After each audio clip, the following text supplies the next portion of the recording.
வணக்கம். செல்வகுமாரின் அதிகாலை வானிலை ஆய்வறிக்கை. அதிகாரப்பூர்வ வானிலை அறிக்கைக்கு இந்திய வானிலை ஆராய்ச்சித்துறை அறிக்கையை பார்க்கவும். 2025 ஜனவரி 25 சனிக்கிழமை அதிகாலை நிலவர வானிலை பதிவு. வானிலை அமைப்பு. ஏற்கனவே இலங்கைக்கு தெற்கு புறம் வந்த காற்று சுழற்சி மாலத்தீவு வழியாக மேற்கு நோக்கி நகர்ந்து கொண்டிருக்கிற நிலையில் அடுத்த காற்று சுழற்சி சுமத்ரா தீவை விட்டு விலகி தற்பொழுது இலங்கைக்கு தெற்கு புறம் வருவதற்கு நெருங்கி கொண்டிருக்கிறது.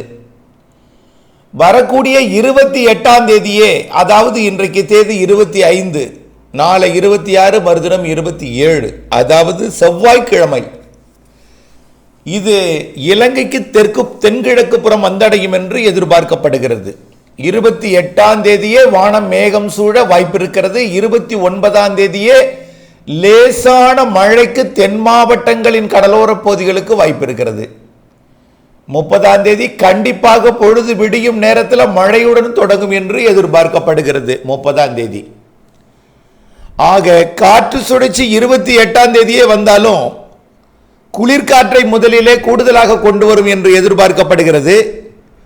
29ஆம் தேதி மேற்கத்திய இடையூறு வட இந்திய நிலப்பகுதியை அடையும் என்று எதிர்பார்க்கப்படுகிற அந்த வேளையில் காற்று சுழற்சி ஒன்று வட இந்திய நிலப்பகுதிகளில் சற்று தெற்கு நோக்கி தள்ளப்பட்டு அந்த காற்று சுழற்சி ராஜஸ்தான், குஜராத் மற்றும் மகாராஷ்டிரா மற்றும் அதனை ஒட்டியுள்ள நிலப்பகுதிகளில் மத்திய பிரதேசம், உத்தரப்பிரதேசம் நிலப்பகுதிகளில் நீடிக்கும் என்று எதிர்பார்க்கப்படுகிற காரணத்தினாலே கிழக்கு காற்றலையை, அதாவது கிழக்கு காற்றை வட இந்திய நிலப்பகுதி நோக்கி திருப்பும் என்று எதிர்பார்க்கப்படுகிறது.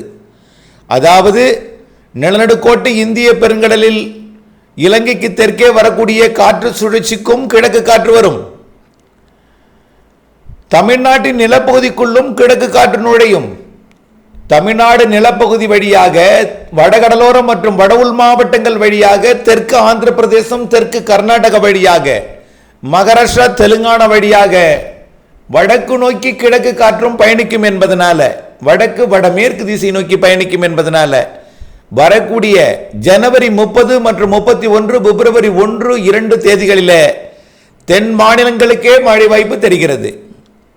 அதாவது தமிழ்நாடு, புதுச்சேரி, காரைக்கால், மாகே, ஏனாம், அதேபோல கேரளா, தமிழ்நாடு மற்றும் கர்நாடகா, ஆந்திர பிரதேசம், தெலுங்கானாவின் ஒரு சில மேற்கு பகுதிகள் மற்றும் மகாராஷ்டிரா வரைக்கும், கோவா வரைக்கும் மழைப்பொழிவு தெரிகிறது. அதாவது இதை எதற்கு தெரிவிக்கிறேன் என்றால், வட இந்திய குளிரலை வரக்கூடிய 28ஆம் தேதி ஒரு நாள் மட்டும் இருக்கும். கொஞ்சம் கூடுதலாக 29ஆம் தேதியிலிருந்து ஒரு 4-5 நாட்களுக்கு குளிரின் தாக்கம் முற்றிலுமாக விலகி கொஞ்சம் புழுக்கத்துடன் கூடிய வானிலையும் வெயிலும், வெயிலுக்கிடையே மழை பொழிவும்,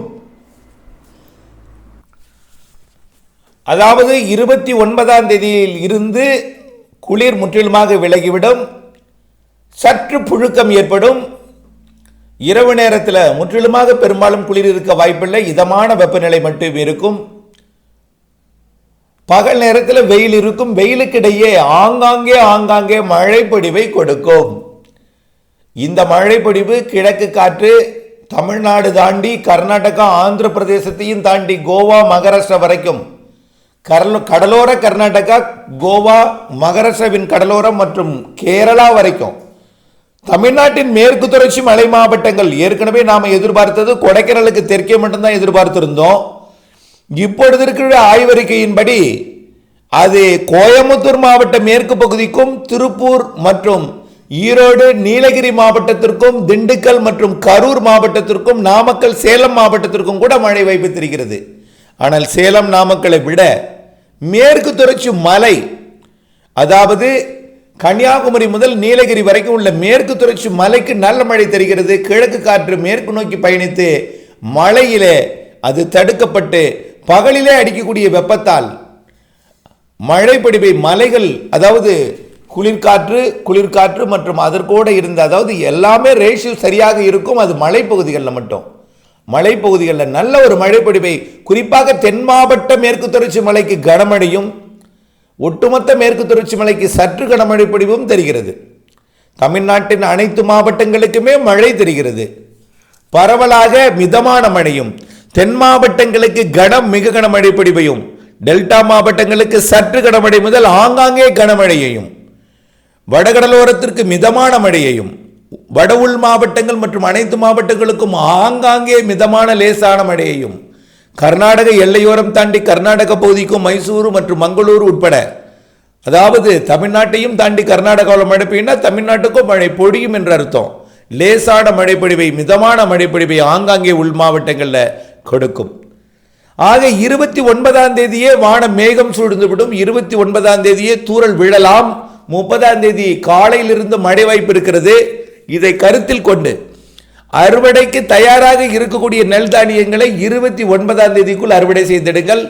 29ஆம் தேதி தென் மாவட்டங்களுக்கு மழை முன்கூட்டியே தொடங்க வாய்ப்பு தெரிகிறது.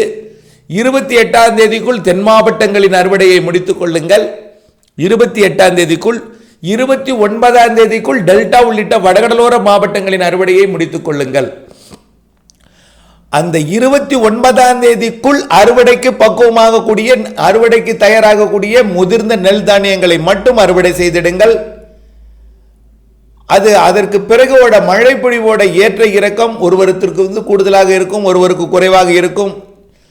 புரிதலுக்காக ஒரே ஒரு உதாரணத்தை சொல்கிறேன். கடலூர் மாவட்டத்தில் கடந்த சுற்றின் மழைப்பொழிவு பெரிதாக இல்லை, புதுச்சேரிக்கும் கடலூருக்கும். ஆனால் அதை தாண்டி திருவள்ளூரில் கனமழை பொழிந்தது. திருத்தணியில கோவில் படிக்கட்டில் வெள்ளப்பெருக்கு ஏற்பட்டது. ஆனால் இடையில மயிலாடுதுறை மாவட்டத்தில் கனமழை பொழிவை கொடுத்தது. தரங்கம்பாடியில் 12 சென்டிமீட்டர் அதிகாரப்பூர்வ அறிக்கையிலும், ஆட்டோமேட்டிக் வெதர் ஸ்டேஷன் இன்னது அதிகாரப்பூர்வமாக ஏற்றுக்கொள்ளப்படாத ஆட்டோமேட்டிக் வெதர் ஸ்டேஷன்ல 20 சென்டிமீட்டர் வரைக்கும் மழை பொழிந்திருப்பதை நான் நினைவுபடுத்த விரும்புகிறேன். அதே நேரத்தில் வேதாரண்யம் பகுதிகளில் அளவாக இருந்தது, குறைவாக இருந்தது, விட்டு அவ்வப்பொழுது இருந்தது. இப்படித்தான் ஏற்ற இறக்கத்துடன் ஒரு இடத்துல கூடுதலாக, ஒரு இடத்துல குறைவாகவும் இருக்கும். ஆகவே எந்த மாவட்டத்திலும் எவ்வளவு வேண்டுமானாலும் பெய்யலாம். அதாவது கனமழையும் இருக்கும், மிதமான மழை இருக்கும், லேசான மழை இருக்கும், சற்று கனமழை இருக்கும். ஒரு இரு இடங்களிலே அது மிக கனமழை பொழிவு கூட இருக்கலாம். அப்படிப்பட்ட ஓரிரு இடங்கள் நாலுமுக்கு, ஊத்து மற்றும் மாஞ்சோலை, திருநெல்வேலி, தென்காசி, விருதுநகர் மாவட்ட மேற்கு தொடர்ச்சி மலை, தேனி மாவட்ட பகுதிகள் மற்றும் கொடைக்கானல் மலைப்பகுதி, வால்பாறை உள்ளிட்ட, நீலகிரி உள்ளிட்ட கோயம்புத்தூர் மாவட்ட மேற்கு பகுதிகள் ஒரு சில இடங்கள் வாய்ப்பாக எடுத்துக்கொள்ள வேண்டும். ஒதுக்கி ஒதுக்கி ஒதுக்கி ஒதுக்கி ஆங்காங்கே பெய்யும். அது எந்த இடத்துல வேணாலும் கோயம்புத்தூர் மாவட்டத்தில் பெய்யலாம். பெரும்பாலும் கடந்த பல மழைகள் எல்லாமே முக்கோணம், ஆர்வேலூர் பகுதிகளுக்கு அடிக்கடி பொழிந்திருக்கிறது. அதே போல சிந்துலுப்பு போன்ற பகுதிகளில், மடத்துக்குளம் மற்றும் பழனி போன்ற பகுதியில் கடந்த சுற்று கூட திண்டுக்கல் மற்றும் ஒட்டஞ்சத்திரம்லாம் நல்ல மழை பொழிவை கொடுத்தது. ஆனால் பல இடங்களில் ஒதுக்கியும் இருந்தது. இப்படிப்பட்ட மழை பொழிவு தான் வரக்கூடிய இதில். ஆனால் அது கொஞ்சம் கூடுதலாக தெரிகிறது. ஏற்கனவே நாம் எதிர்பார்த்தது லேசாக மிதமாக இருக்கும் என்று எதிர்பார்த்தோம். சற்று கனமாகவும் தெரிகிறது என்பதை நினைவில் கொண்டு, அந்த மழைப்பொழிவிற்கு 4 நாள் மழைப்பொழிவிற்கு பிறகு, 4 நாள்னா தொடர்ச்சியாக பெய்து கொண்டேவும் இருக்காது. ஆங்காங்கே வெயிலுக்கிடையே கருத்து ஆங்காங்கே மழைப்பொழிவை, இடி மழைப்பொழிவை கொடுக்கும். இடி உண்டு இந்த திருப்பம், இடிமழை பொழிவை கொடுக்கும். இது வரக்கூடிய 3ஆம் தேதியிலிருந்து 8ஆம் தேதி 9ஆம் தேதி வரை இடைவெளி கொடுத்து விடும். அந்த இடைவெளியில் நீங்கள் அறுவடை செய்யலாம். இதில் அறுவடை விதைப்புக்கென்று தனியாக ஒரு அறிக்கை சமர்ப்பித்திருக்கிறேன். ஆலோசனையாக அதை பார்த்து பயன்பெறுமாறு அன்போடு கேட்டுக்கொள்கிறேன். தொடர்ந்து வானிலை அப்டேட்ஸுடன் இணைந்திருங்கள். திட்டமிட்ட பணி செய்திடுங்கள், இடைவெளி அறிந்திடுங்கள், அறுவடை செய்திடுங்கள்.